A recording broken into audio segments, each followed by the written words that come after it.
Bonjour. Vous, comme moi et comme l'ensemble des internautes, avez au moins reçu une fois un message interpellant vous incitant à une bonne action.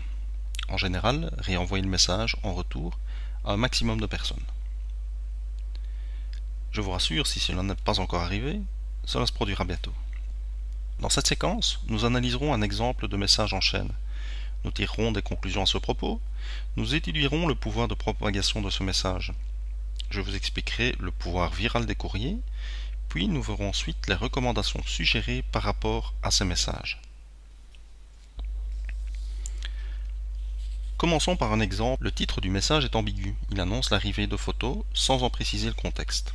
On peut remarquer qu'il est déjà précédé de FW pour forward en anglais. Il s'agit d'un message qui a déjà été réenvoyé. Voici son contenu. Si vous éliminez ce message, vous n'avez pas de cœur. C'est une mère de 29 ans qui a une fillette de 10 mois atteinte d'un cancer cérébral. Elle n'a pas d'argent pour faire opérer sa fille.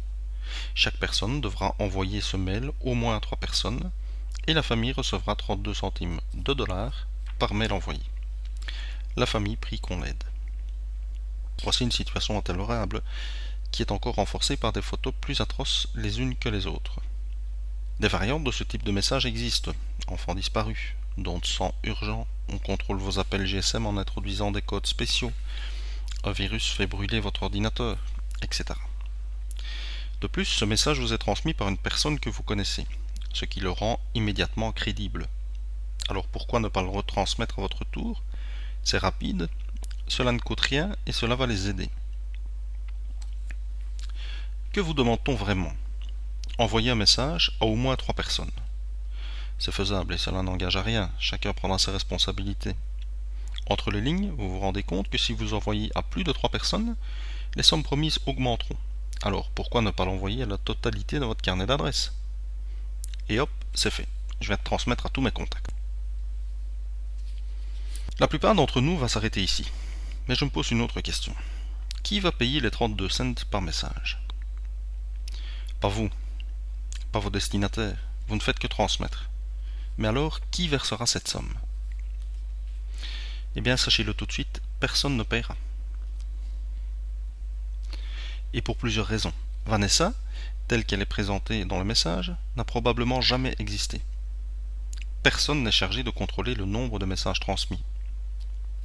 De plus, Vanessa, même si elle existait, n'est jamais destinataire d'aucun de celles-ci. Elle n'est même pas contactable. Il n'est pas possible de monétiser, d'associer une somme d'argent aux mails et personne n'est même en charge de les comptabiliser. Mais à quoi cela peut-il donc servir? Je ne connais pas vraiment l'objectif poursuivi, si ce n'est l'encombrement du réseau en termes de données à transmettre et à sauver sur les serveurs de courrier. Mais je vais vous expliquer dans un prochain article ce à quoi cela pourrait vous exposer, ainsi que toutes les personnes y ayant laissé, et parfois à l'insu de leur plein gré, comme diraient certains, leur adresse de courrier. Bon, allez, respirez un grand coup, vous n'êtes pas le seul à avoir été dupe.